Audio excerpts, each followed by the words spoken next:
Welcome to PR Tech Wednesdays, the weekly webinar where thought leaders discuss the latest in marketing and PR tech. My name's Eric Schwartzman. Welcome. We're happy you're here. We do this every Wednesday from 12 to 1. It's free, and you can subscribe at prtechwednesdays.com. We also live stream the overflow on YouTube, Facebook Live, and Periscope.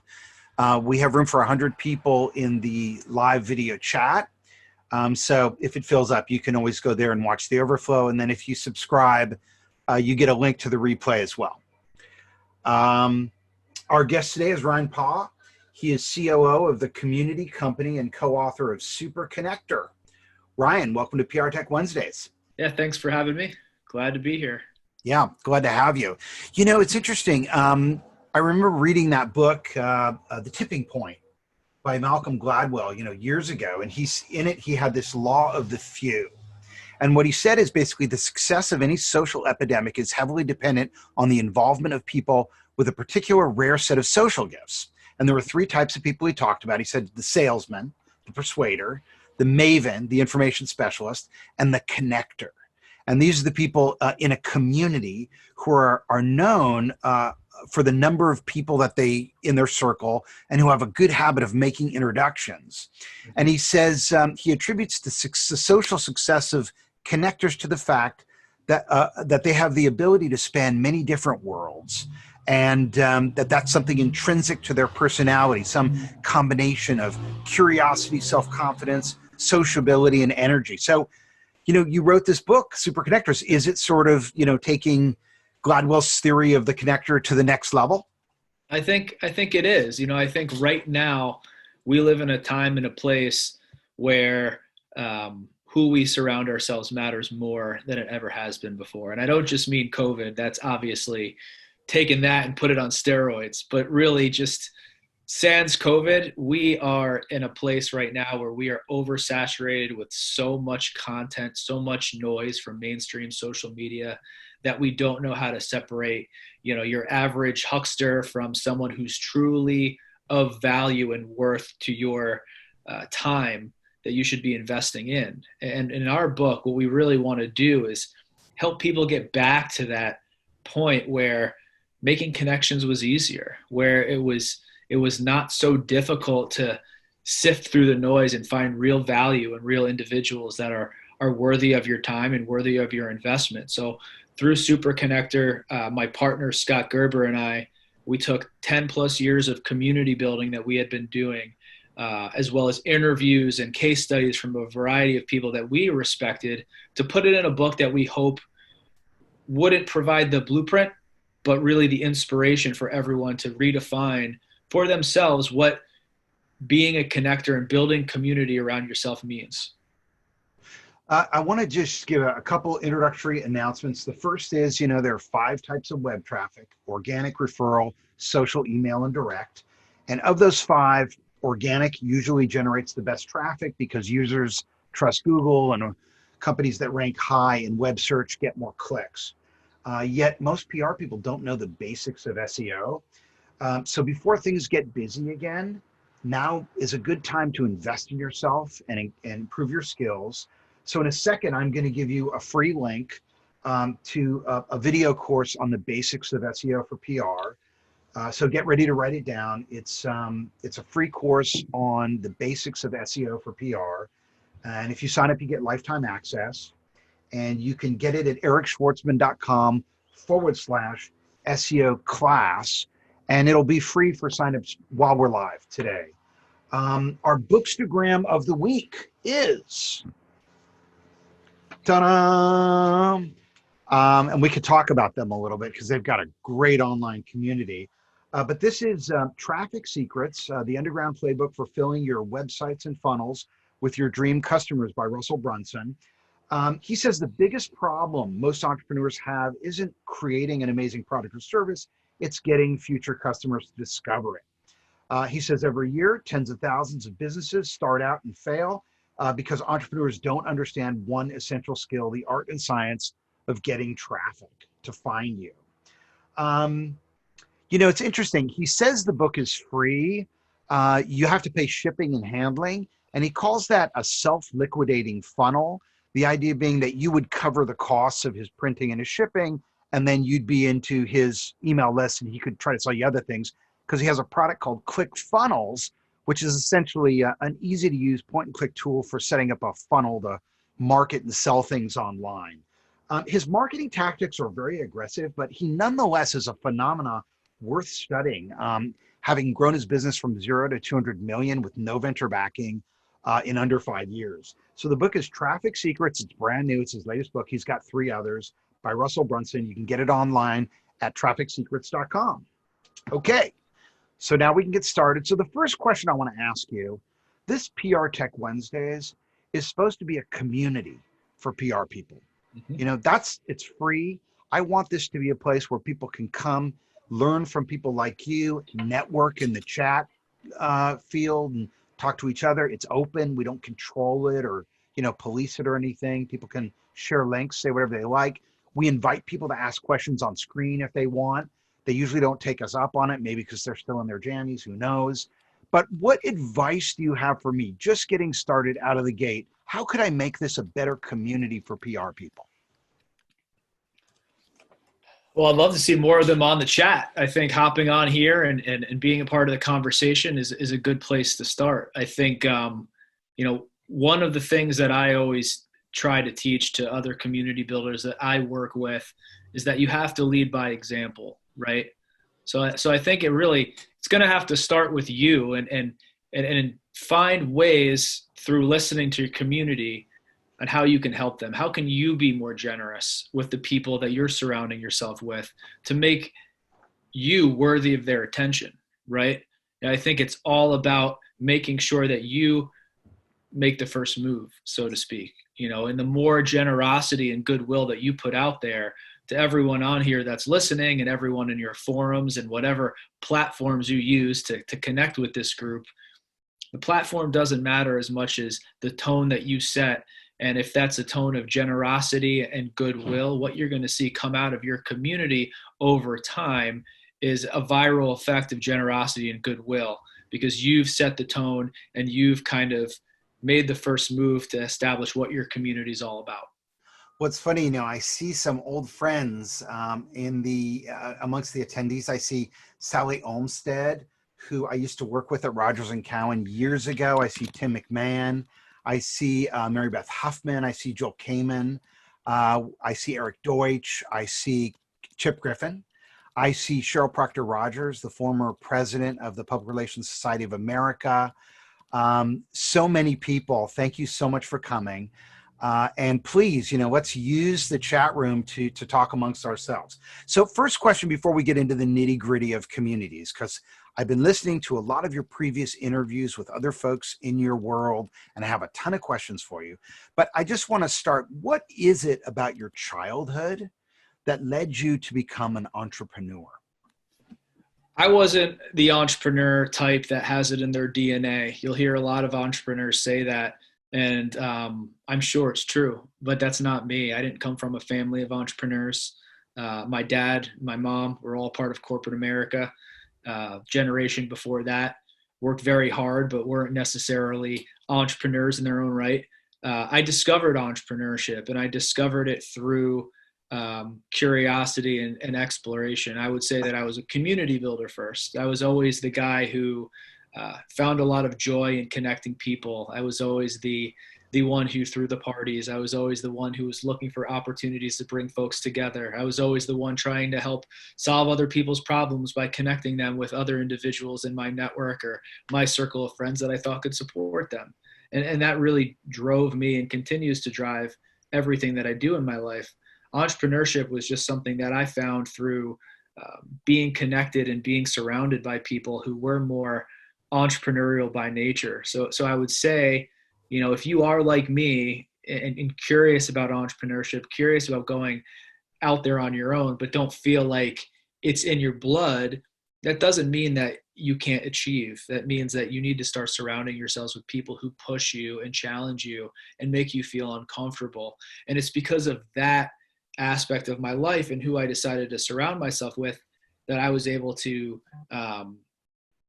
get into entrepreneurship and find opportunities to go down paths that allow me to really forge a professional career defined by myself versus defined by others.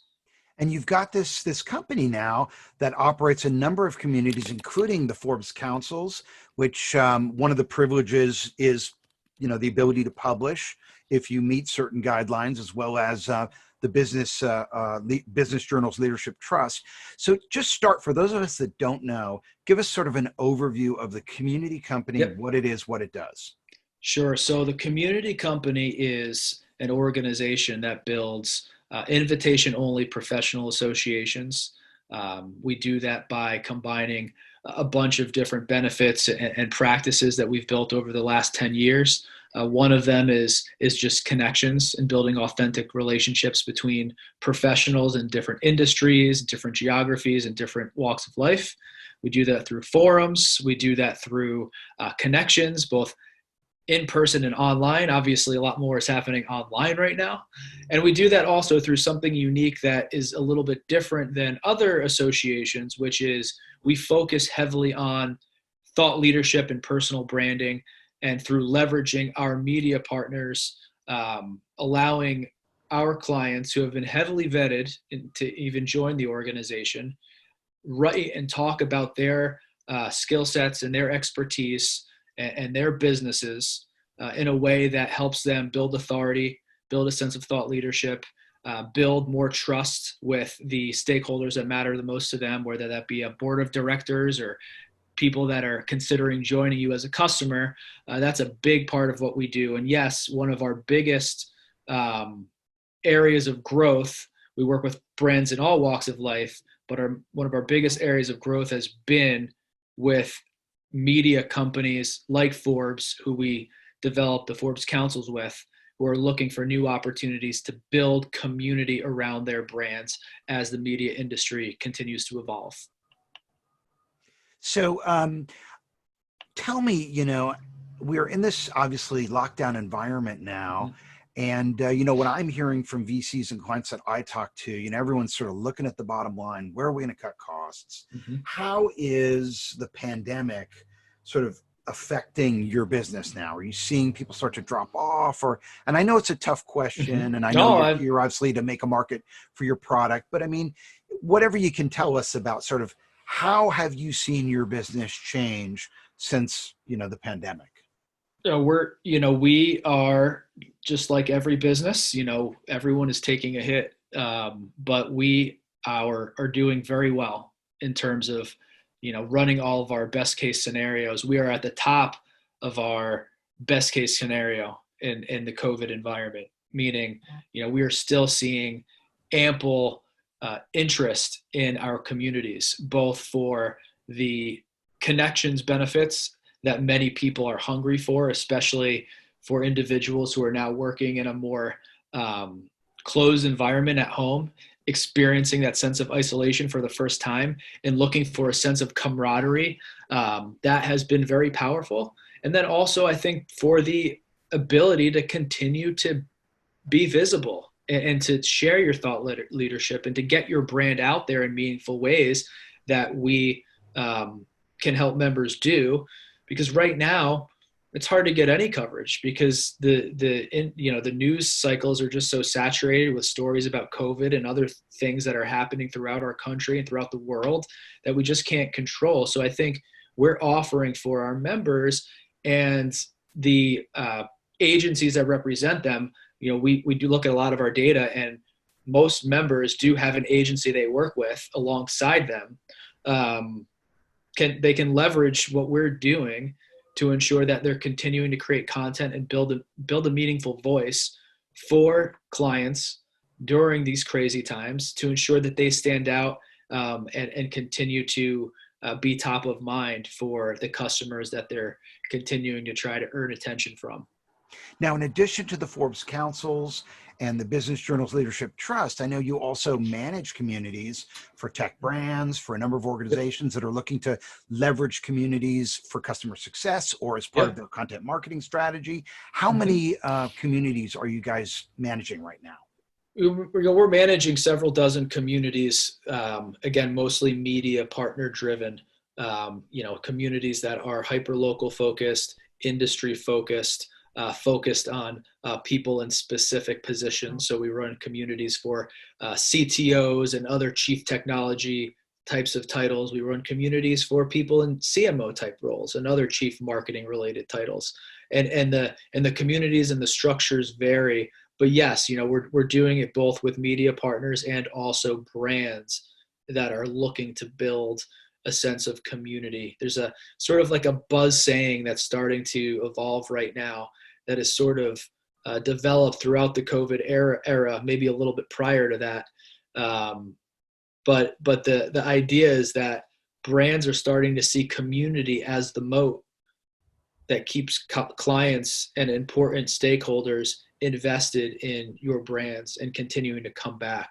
And this is something that I think a lot of brands have seen to be very powerful as, the markets continue to be saturated and we see, economic decline because of things like COVID.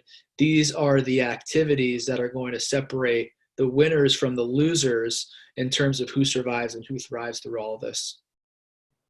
Are there basic elements of an online community that are consistent, or do they always vary from brand to brand? So in other words, could you swap out the content, right, and pretty much keep the features consistent on a community for any brand? No, I don't think you can. I think there are fundamentals and there are obviously platforms and tool sets that we're all using to connect. But the fact is all communities are different. And yes, some might be the same. But what we found through our community building efforts over a decade long of doing this is that, every community is a little bit different. If you don't do your market research, if you don't listen to your customers, if you think you can just sort of like set up a community factory that's going to churn out the same old product for various different industries and market types, you're going to fail because our needs, while all are kind of the same in terms of wanting connection and looking for more ability to find the right resources, how we deliver that message and also the mechanisms we use, the platforms we use are going to be different depending on who you're trying to talk to. A busy chief executive of a Fortune 500 is going to have a different style and different collective of behaviors than, an early stage startup entrepreneur who's spending a lot of time just networking their face off. And if you don't think about those various use cases and just think that it's a one size fits all type of experiment, it's not going to work out for you. If you think about the difference between a free community and a paid community, what does it take? Mm-hmm. What do you have to provide if it's a paid community that you don't have to provide in a free community? I mean, I know a lot of communities that will continue to just be hobbies, even though their founders would like them to turn into businesses that support their families. And that's the tricky thing about community businesses. It's not easy. This is one of the toughest types of businesses to run. It's one of the toughest types of endeavors to venture out on and do if you're a brand or an individual trying to build something on their own. I think what separates whether or not someone's willing to pay for it is whether or not they see, true value in what you're creating and whether or not you're truly curating something special for them. With our communities, we have a lot of really specific high value offerings and benefits that we provide that, people would expect to have a price tag attached to. And I think that helps us, obviously. But I think also what separates a community that's free from a community that can charge money is also just, whether or not you're willing to own that, right? And to put a price tag on what you're providing. Just the simple act of putting a price on community and not being bashful about it shows the world that there's value there that they're missing. And I think that right now, more than ever, if you're willing to do that and do that right and invest in sales and invest in marketing and invest in really just being gritty and going out there and being willing to, without any sense of bashfulness, sell community, which is like selling air to some people, you'll be surprised that you can win that game. Community right now is something that people are willing to pay for if you do it right. If you curate the right resources, if you curate the right people, you'll be surprised at how many individuals are willing to take that leap, because we are all oversaturated and looking for something special beyond what's available for us in this free world, right? Is there a value model that you kind of work with that you can apply to pretty much any community scenario to help a salesperson sell the value to a potential member? I think it depends on the community. It depends on the audience. You know, what you can sell to, again, like a startup entrepreneur at $1,000 a pop, you might be able to sell to a chief executive for $10,000. It depends on what you're offering and also who your audience is, right? So it's not really something that is easy to just build a matrix on and go out and sell. Depends on what your benefits are and what your offering is and who you're going out to sell to.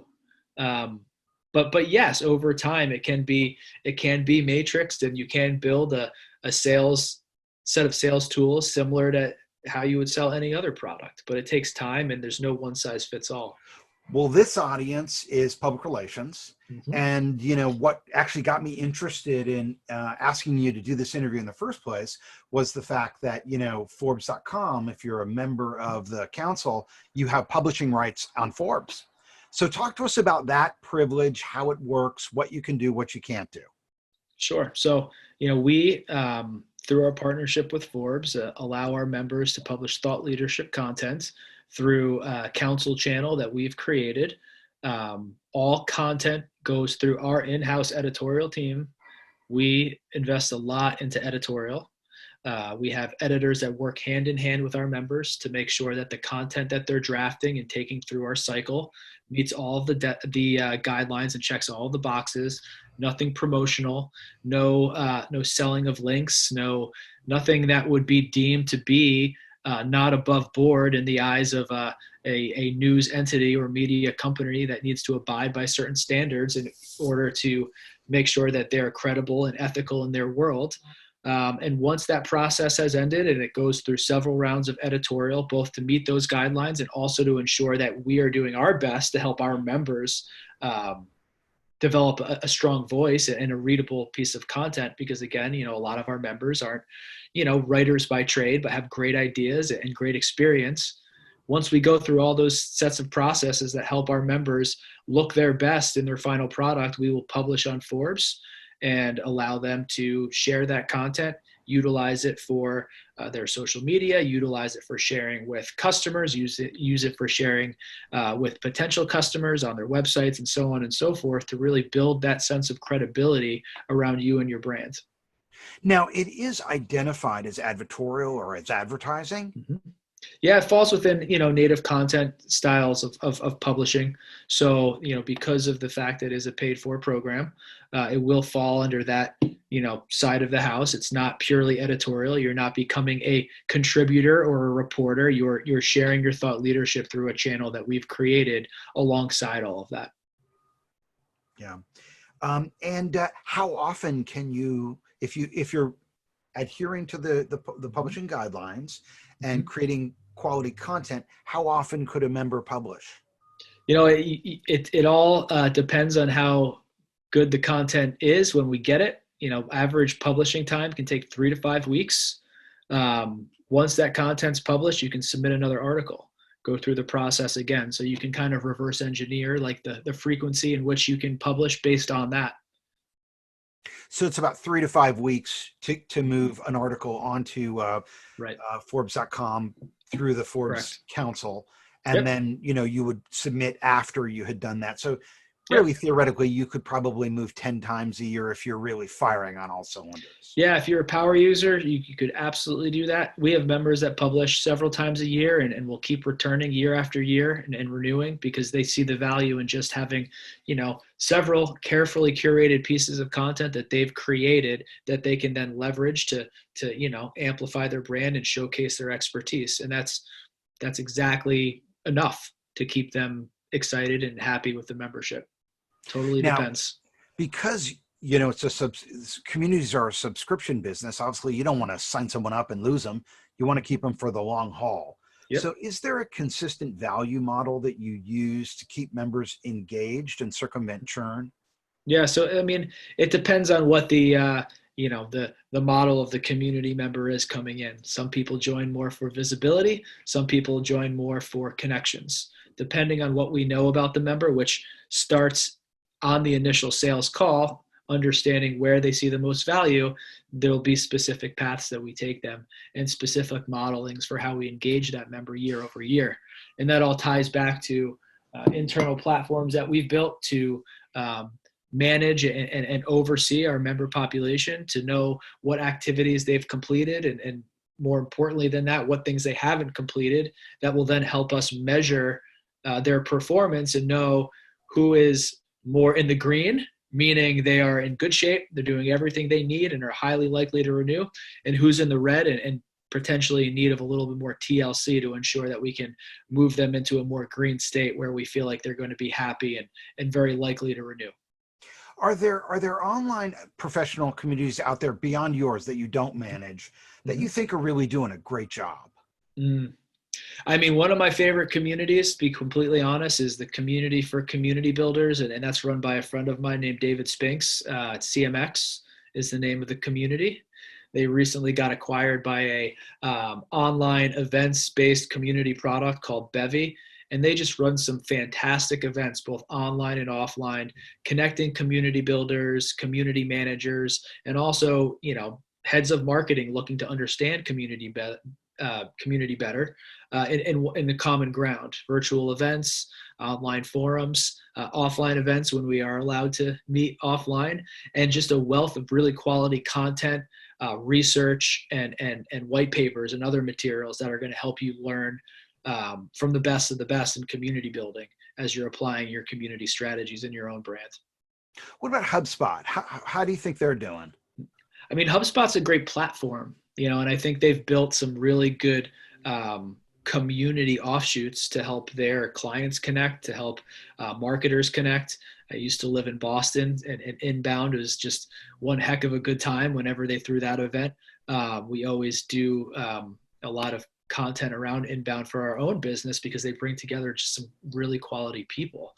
I think they've done a lot. So if you're a brand similar to Inbound or not so similar to Inbound or not so similar to HubSpot, correct me if I'm there, I think that's a great brand to look at for examples of what it's like to build community around your product. They've done some fantastic stuff. They've got great forums. They've got great resources. They're constantly delivering great free market research and case studies to their community that you can use to leverage and build into your own brand community strategy. What about ClickFunnels?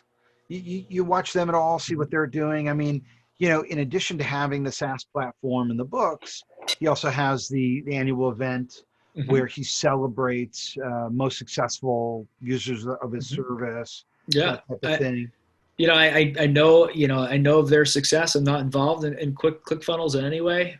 I am, somewhat involved in the HubSpot world and have been for some time. So I can't speak to their products, can't speak to their conferences. What I can speak to is that, building programs that reward your customers and put them, on stage is a valuable and very tried and tested way to build strong community. Making people feel a part of your brand and feel connected, and rewarding them for their efforts in helping build that sense of community is something that is a really good tactic and strategy to use to help build a sense of camaraderie and start creating zealots within your community that are going to help kind of power that brand for you as the community develops, if that makes sense. I was listening to the Amy Porterfield's podcast. She does a podcast about marketing, and Yep. she had been promoting a program from a guy named Stu McLaren, who has like a course to help people build their own membership communities, smaller, entrepreneurial individuals who have some sort of expertise. And in Yep. these cases, they're selling a paid community, and really the paid community is the product. There's no other product where they're making their money off, but then they have the community to promote customer success or circumvent churn. When you think about the difference between a community that's allied with a product or service that's generating revenue and a community that is a revenue generator itself, what are the differences that you would need to have in those different types of communities to make them successful? I don't think that it's a very black and white, answer, to be honest. I think it just depends on what you're trying to achieve. For a brand to build a community, you're trying to create a sense of loyalty that is attached to a larger product and your usage of that product. Sure, but you're doing that through helping them achieve a need that in some cases isn't even going to be tied to that product, right? So, your efforts in bringing people together to solve, marketing challenges, if you're HubSpot, can be enough to keep them connected to your brand and using your product in your core business because you're investing in keeping them engaged with you. I mean, in building an association and a professional organization, which is more kind of up our alley, we're trying to build affinity as well. And the affinity is to our products and tools. And our affinity is to the brand partner that we work with. I don't think that they're that different. In fact, I think there are cases in which brand-focused communities like a HubSpot could charge someone for access to a premium community and not just have it be a free part of the service. If you can connect people with a curated group, say, CMOs of Fortune 5,000 businesses as part of, an add-on for using HubSpot for your business, that's something that I think people would spend money on. Don't you think? Yeah, good point. Hey, Jolene, I want to bring you on and let you ask your question yourself. So go ahead and ask, would you? Sure. So we always tee up for the Forbes Council and the opportunity to be a columnist or a contributor to the site. I think the term you used was content provider actually versus columnist. But for columnists that come to us and say, I have this platform on Forbes, it's great. Could you host us at your property, specifically in the travel space or a destination experience? And then we go to our clients with this opportunity and we're trying to kind of quantify the value of this versus how many eyes are going to see it. Like anyone does in PR, you're always trying to put a metric to that right. value. So I'm wondering what does that look like? Because you're really putting the onus on that member to share that content out via their social channels or email marketing. So advice on how to kind of merchandise that to our clients and the value. Yeah, I mean, you're in a hard spot, right? I think that PR in general is hard to quantify. It doesn't matter if you get them a piece of press on, a mainstream media outlet that's more promotional about them, or you're helping them build content through more of a thought leadership platform like ours. There's no guarantees of specific traffic numbers that your product's going to be sold more. I mean, as it relates to Forbes Council specifically, we would discourage you from trying to oversell them on the idea that you're going to get tons of traffic and your product sales are going to go way up. What we're providing is more of a vehicle to create thought leadership. And I think that when we think about marketing strategy for our own business, we think about sources and marketing strategies that are going to send traffic, yes, and we think about ad campaigns, and we have media buyers that are doing a lot of work for us. But we're also really thinking about what is there when people come to that destination, and what can we showcase that builds authority and builds credence for who we are in a very noisy space. So I would recommend thinking about that content as more of brand maintenance and reputation management versus like specific sources of traffic for your clients. That might not help you, but that's the way we position it, and that's the way we encourage people to position it, because anything other than that would just be misleading, and we can't promise traffic. We can't promise SEO. That's not what we do. Got it. No, that is helpful. Thank you. Do you want to ask a follow-up, or are you good? I'm good. Okay, Cool. great. Thanks, Jolene. So, there's so many professional memberships out there, communities, organizations, trade associations, membership communities that predate the internet. And many of them are really struggling to catch up with the digital world. Mm-hmm. And so you see sort of these other organizations, newer organizations, swoop in and absorb their membership. Mm-hmm. So from a business standpoint, when you look at that environment, do you see a lot of opportunity?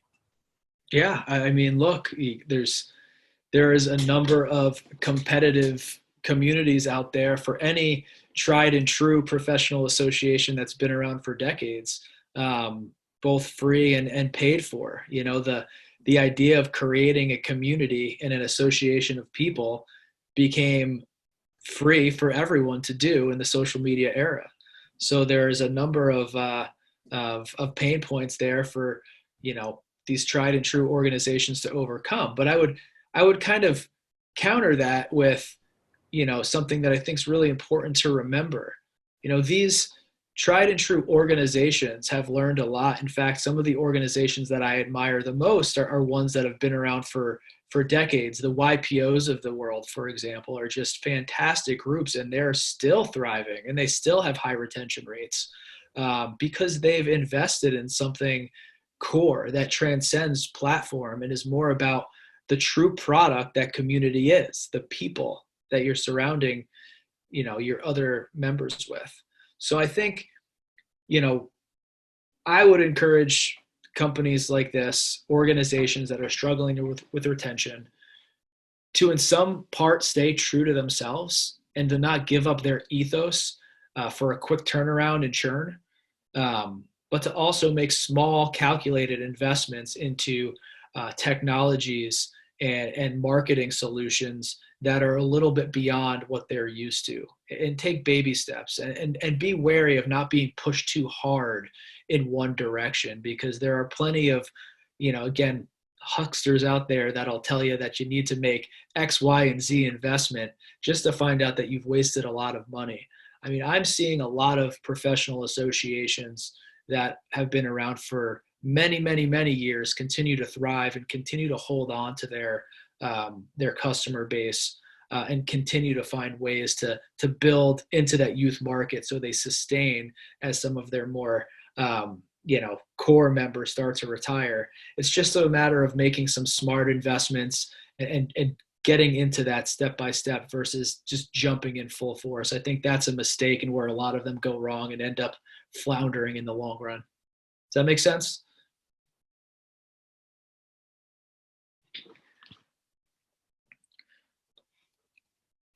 Oh, you're on mute there, Eric. You got to take yourself off mute.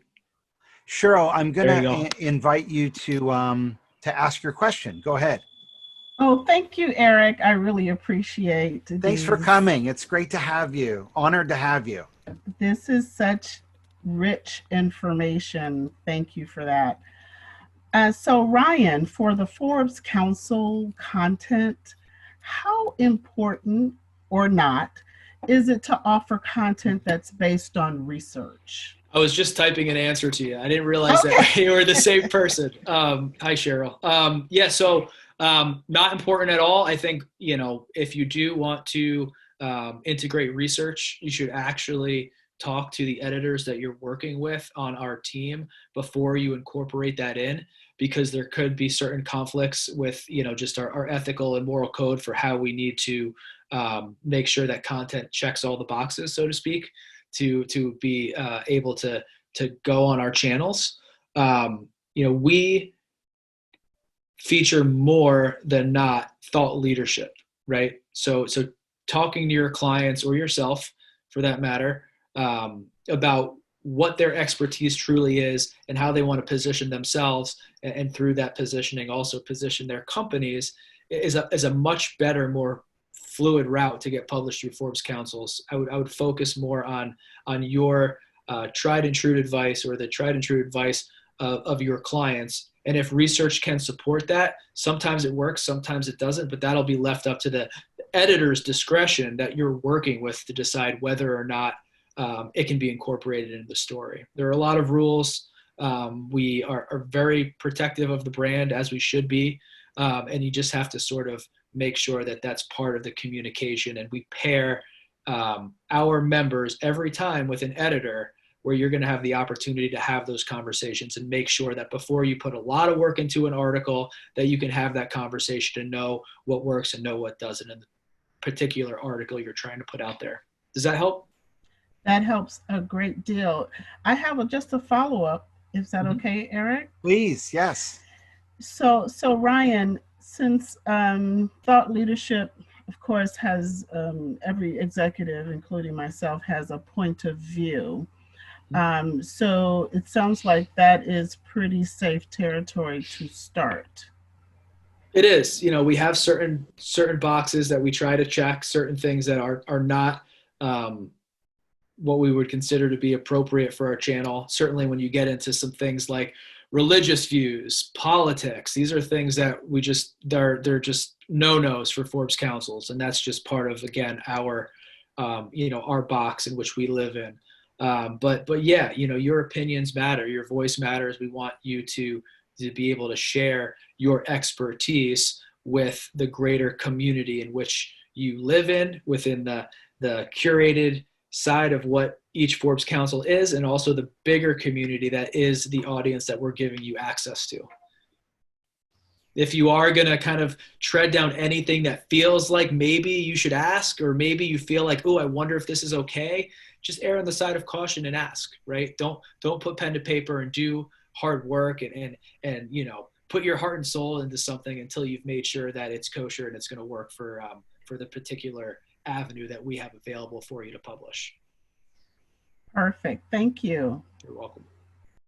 For clients that are hiring you to manage their online community, what sort of KPIs are they looking at to see if it's helping them? Sales and retention, right? I mean, they're businesses, just like any other, and those are the core metrics. They also care about just the affinity, how happy the members are within the group, right? Because we are an extension of their brand. So it's important that the experience that we're creating adds something special that makes them feel a higher affinity to their brand, to their bigger business. We are just a part of that. So it's certainly the kind of thing where we have partners we work with that want to be more involved, and we have partners that are a little bit more hands-off. But those are the key KPIs that they care about either way. And we make sure that we meet those criteria for them through the work that we do. And for those clients that are a little tougher nuts to crack and are looking to sort of attribute that customer satisfaction to the community itself, I mean, what sort of metrics, what are they looking at from you to try to follow the path back to the value that the community is providing? Sorry, can you ask that again? Because I'm talking to Michael in the chat here, and I feel bad. I'm about to promote Michael to panelist. I'm promoting Michael to a panelist. Good. Let's bring him in. All right, let's bring him in and do Michael. And then we can revert back. Sorry about that. Okay, sounds good. Hey, Michael. Hello, Ryan. Hello, Eric. I have like such bad ADD. I can't do two things at once. I was trying to help you in the chat. I can't either. Eric, I think Eric's on mute again. We muted him, or he's muted himself. Okay. Well, assuming folks can hear me, here's my question. I can hear you. I have heard that, assuming one is not going and has the benefit of working with a firm like yours, that the editors at Forbes look for fairly prolific writers, at least a former Forbes columnist, or not columnist, it's the wrong word because that suggests a staffer, but a contributor, needed to be able to generate as many as up to 5 pieces a month, which I thought was very daunting. Yeah. Is that a benefit in maybe working with a firm like yours as opposed to trying to go it alone? So the, what you're referring to is more, being a contributor to Forbes, which is a much separate program. That's a program by which, you are contributing content and getting paid. And I can't go into the details of how that works because that's not our realm. But the purpose of what we do is more intended to help people that are not prolific writers necessarily create content and work with an editor that's going to make sure that your content checks all the boxes and also just reads really well, right? I'm not a writer myself, but I work with our own editors in-house whenever I publish something that appears on the different media sites that I write for. You'll have the same opportunity to work with an editor that's going to ensure that we can take your great ideas and your experience, which I'm sure you have, draft it and take it from something that is probably just bare bones and doesn't read very well and transform it into something that's worthy of being published on a mainstream media outlet and showcases you and your expertise in a way that you might not be able to do on your own. So I think, my advice is if you are a part of one of the communities that we have created, just submit content.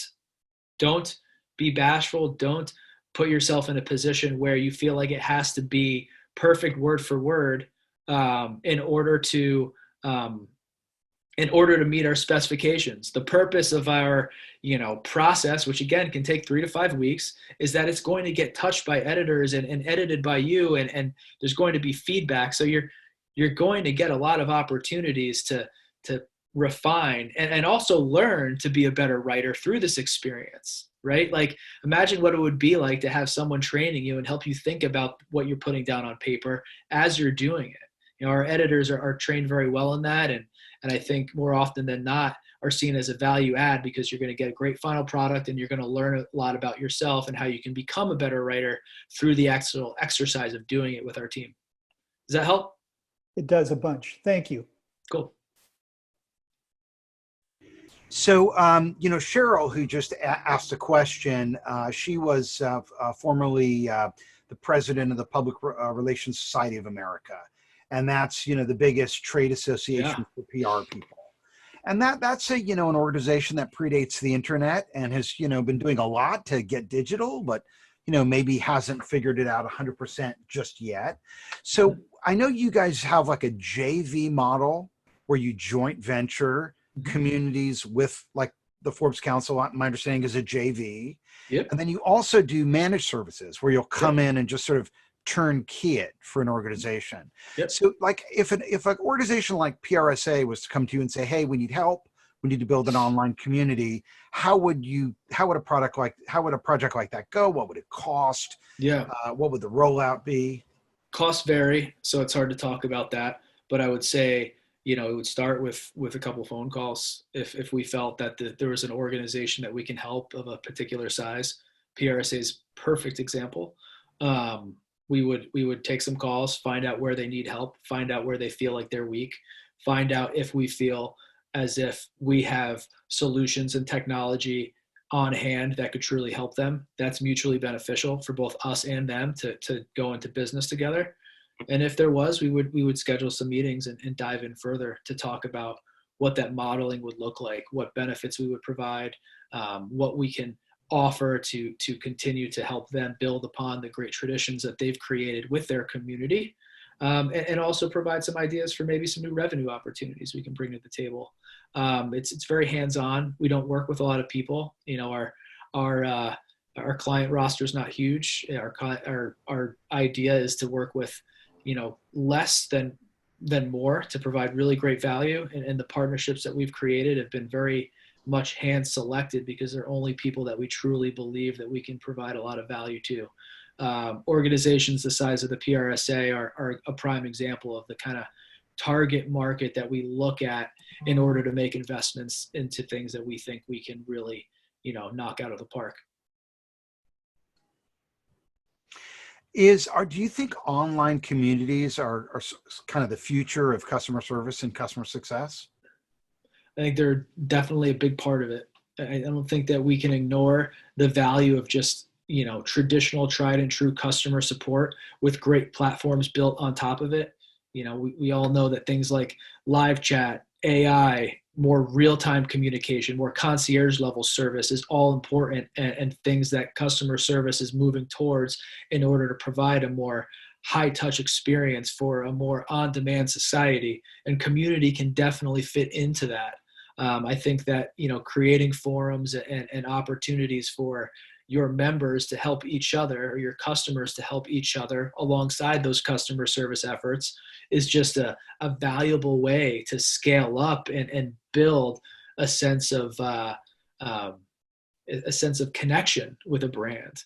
So yes, there are definitely a lot of use cases for community intersecting with customer service. Do I think it replaces it entirely? No, but they're definitely married, and they can support one another and help rise all tides in the organization.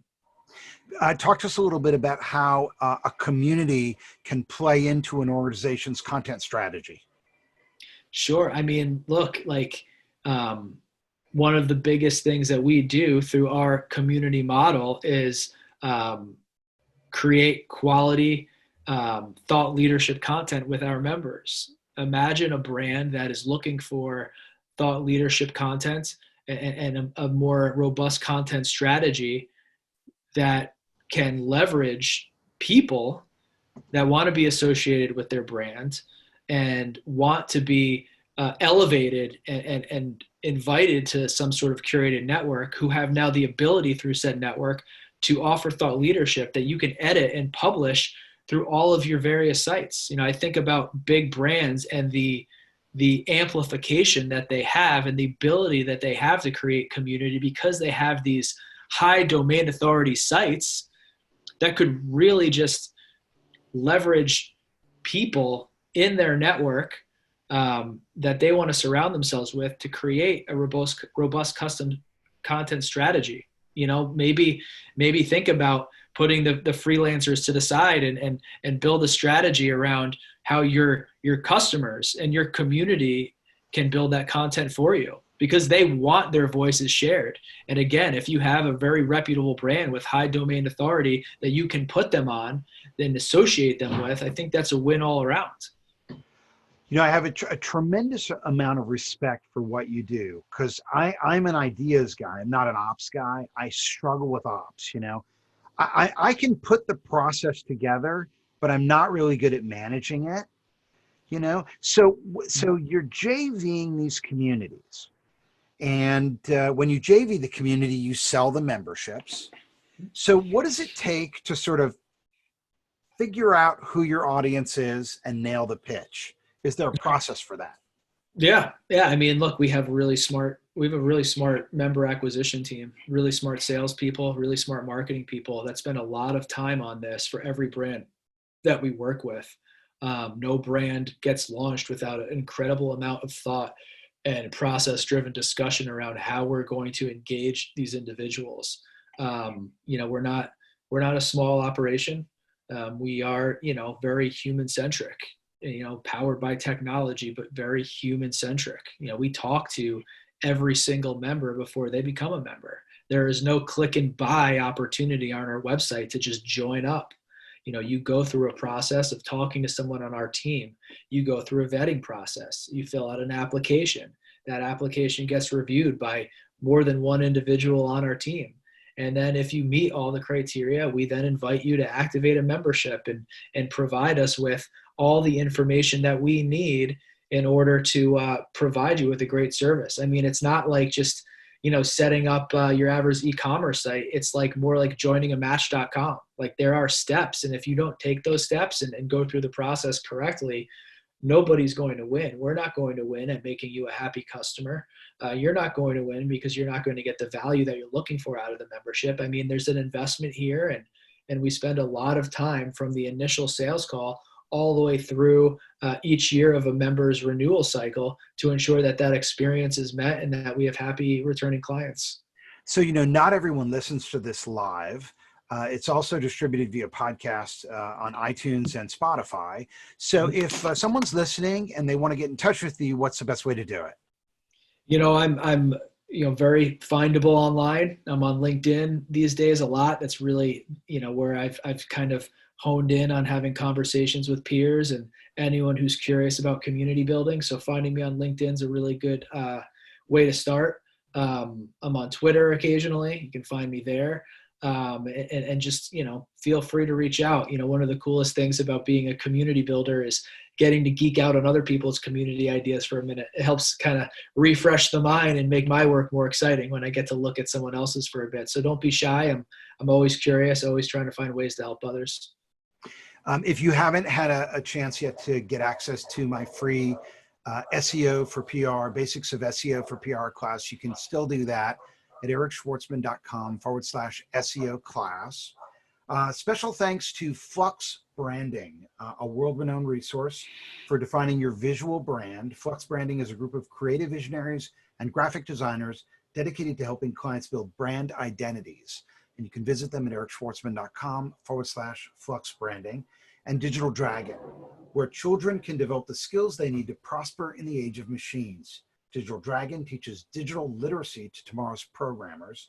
More information at ericschwartzman.com/DD. Next week, we've got our panel. I'm really excited about it. The subject is putting Hollywood back to work. And we've got Eric Deutsch of Excel PR. He represents the Los Angeles Film Commission. We have Winter Mitchell-Rohrbaugh. She is a Uber recorded music PR person. And then we have Alfred Hopton, who Sally knows because he was one of our colleagues at Rogers & Cowan, and he has been doing television PR. So we have film, music, and TV represented, and we're going to be having a discussion about putting Hollywood back to work. So definitely join us for that. If you're watching this on Periscope, on Facebook Live, or on YouTube Live, remember, if you want to ask questions, just go to prtechwednesdays.com, sign up. You'll get updates for each weekly guest. And if you miss the event, you'll get a link to the replay. If you're listening on iTunes or Spotify, help us grow our community by leaving a review or subscribing. If you want bonus content, often I'll write up blog posts summarizing the tech stacks that people recommend or the tools that people recommend on the show. And you can get that at ericschwartzman.com/blog. This has been Eric Schwartzman. I will see you on the next PR Tech Wednesday.